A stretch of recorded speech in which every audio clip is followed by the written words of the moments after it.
Ragazzi, intanto complimenti. Grazie. Complimenti. Una riflessione. Vedendo il film mi sembra che ogni reparto, dalla regia alla scrittura, voi interpreti, abbiate remato con il cuore verso lo stesso obiettivo, realizzare un bel film. Un pensiero su questo. Prego. Sono totalmente d'accordo, lo devo dire. Sì, anch'io. Beh, penso che sia essenziale questa cosa. Diciamo che avevamo un capitano che ci ha trainati bene, Sì. che era dentro dall'inizio in una maniera molto piena, forte, quindi sapevamo che eravamo una banda di pirati, ma che il nostro era proprio Jack Sparrow, quindi ci potevamo fidare. Totalmente d'accordo, avevo la sensazione di essere presi, cioè che tutti fossimo presi per mano, dritti verso la stessa meta. Non so La stessa meta, tra l'altro, che fosse molto chiara. Quindi... No, ma io sono molto gentili, in realtà c'è proprio un metodo Ruffini, no? Consiste nel fare delle cene molto pesanti, cene pesanti dove si mangia tanto, si beve tanto, si fa, capito? Queste cose in realtà, certo, potrebbero essere anche codificate come qualcuno vuole fare gruppo, in realtà era solo l'esigenza di mangiare tanto. Vero. No, però devo dire c'è una grande coesione sul set, mi fa piacere che hai notato questa cosa, cioè nel senso che non era solo un film, era un progetto per tutti e tutti quanti forse avevano un motivo giusto per farlo e per sposare questo progetto. Grazie, mi fa piacere l'hai notato, davvero. Ci sono diverse citazioni, molte citazioni, una su tutte la cito, insomma, Ratatouille, no? la zuppa inglese.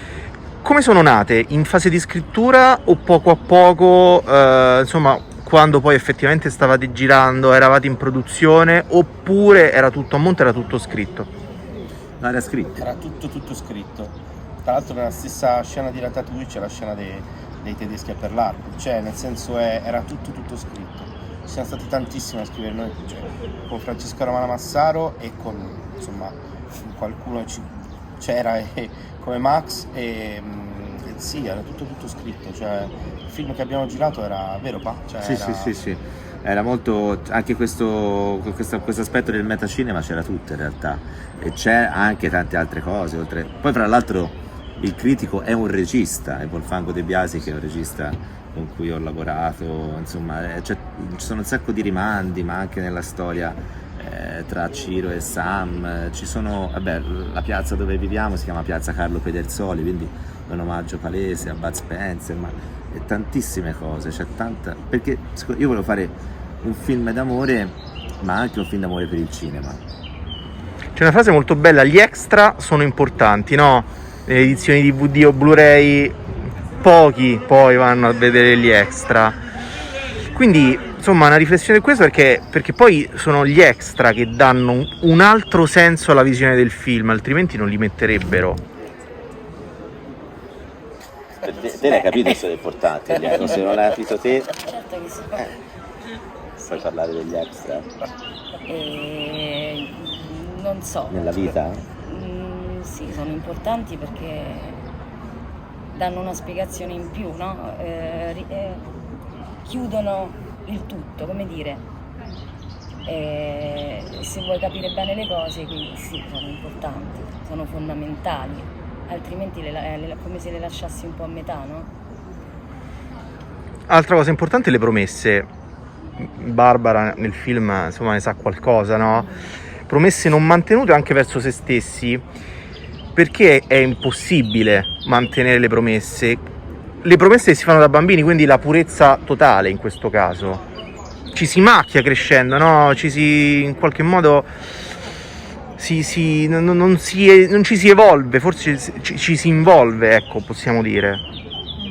Sì, sono d'accordo con questa cosa. Io credo che prima che promesse di qualcosa siano promesse di, come dire, rimanere fedeli a se stessi, e quella parte, come dicevi tu, non ancora macchiata, ma di pura essenza che si è da piccoli, no? Solo se si riesce a mantenere quella finestra e quindi a rimanere in un certo senso centrati nonostante poi quello che capita, allora si riesce ad aprirsi intanto alle altre persone, all'amore, a cose anche che sembrano molto più grandi di te, ma secondo me se mantieni quella stretta connessione con quella cosa che hai da bambino, che è così chiara e così semplice nella sua complessità, allora riesci a fare i passi da gigante, no? A credere a Babbo Natale.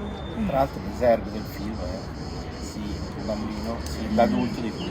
Certo, nel senso che la prima, visto c'è un cartello iniziale, dice bisogna vedere se l'adulto, se il bambino che eri sarebbe orgoglioso dell'adulto che sei diventato, no? Una frase di Antoine de Saint-Exupéry che secondo me è tra le chiavi del film, sicuramente c'è anche quello. C'è Chuck che c'ha un po' non è d'accordo, forse vuole scendere.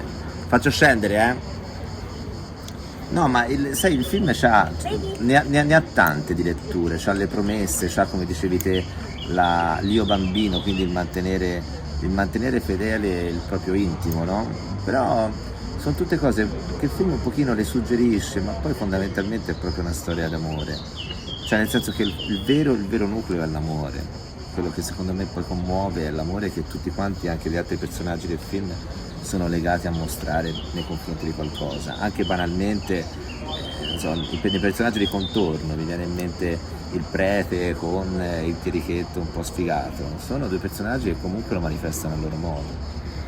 Diciamo che è la benzina, no? Sì. Che manda avanti la macchina. Questo è un film di storie d'amore, tante storie d'amore, perché non ce n'è una soltanto, ce ne sono tante, a partire da quella dei bimbi che arrivano fino alla fine. Anche l'amore col cibo, anche tradito un po' st'amore, poi vi ritrovate l'amore, insomma, con i dolci in questo caso, dolci tra l'altro favolosi. Paolo ci abbia tenuto tanto a questa cosa, d'altronde io. Sì, esatto. Mi sembra un attore comunque assolutamente, cioè non è un attore che evoca nulla che possa avere a che fare con la gastronomia. Vero? Tanto poi. Il film ha dei richiami molto anni 90. Anni 90, fine 2000, il matrimonio, no? Su tutti, alcune situazioni anche visive. Secondo voi perché gli anni 90 sono stati un periodo cinematograficamente parlando così vivido, così potente? Perché poi insomma si parla sempre, no, agli anni 50, 60, 70, però gli anni 90 sono stati irripetibili e probabilmente lo saranno ancora. Ma allora, nel 90 è uscito Mamma ho perso l'aereo, Ghost, Pretty Woman, cioè ti faccio 3 nomi di film che sono perfetti. Cioè Pretty Woman è un film che l'hanno dato su Rai 1 lunedì alla 30ª replica, ha fatto il 23% di share, una cosa del genere. È un film prodotto da una costola della Disney che parla di una prostituta che sogna una favola, combinazione. Un film oggi impossibile. Probabilmente gli anni 90 erano gli anni liberi da tutto quello che poi dopo ci siamo andati ad ingolfare, nel senso c'era anche un momento in cui il pubblico faceva il pubblico, Sì. non faceva il blogger, quindi il pubblico un film lo guardava o non lo guardava. Erano film dove, sai, c'era proprio anche un altro sguardo. Noi per esempio il film con la fotografia di Fabio Zamarion l'abbiamo girato in anamorfico, quindi c'hai anche uno sguardo. Oggi non so se ci hai fatto caso, ma la maggior parte dei ragazzi il nostro sguardo è verticale. Cioè noi siamo abituati ormai a vedere le cose in verticale, che è proprio il contrario del cinema. Il verticale è una a testa roba, bassa. hai capito? Una cosa, il verticale c'è una cosa che casca in testa e casca per terra, orizzontale è il sogno che da dietro passa in avanti. Quindi Poi gli anni... i sogni, no? Guardi, no? Guardi verso le Dove guardi stelle. quando vai al cinema? Esatto, dove guardi quando vai al cinema? Guardi in alto, non siamo più abituati a guardare in alto, però tornando agli anni 90 come narrativamente erano anni veramente liberi dove alla fine nessuno si offendeva se si parlava anche di lui, di questo nessuno, cioè non c'era nessuno che in realtà si sentiva veramente in dovere di poter recriminare un valore sul cinema. Il cinema era semplicemente il cinema. Oggi, guarda, già che tu mi hai detto che Rido perché ti amo un film, è un complimento, perché oggi non ci chiedono film, ci chiedono contenuti. Per me i contenuti stanno al supermercato, al cinema ci stanno i film. Gli anni 90 erano gli anni della Touchstone Pictures, quella roba Esatto. che ci piaceva tanto a noi. Probabilmente, cioè, per me è stato il primo cinema visto al cinema, no? Cosa che lui dice sempre, il cinema è un'arte, ma è un posto. Quindi insomma la Touchstone Pictures con quella roba lì che partiva da Pretty Woman, poi arrivava a tutto quello che è stato importantissimo per la nostra formazione, e poi è cinema, ha fatto cinema per il gusto di divertirsi. Nessun timore per la favola. Esatto. Ultima cosa che vi chiedo, cosa direste al vostro io bambino?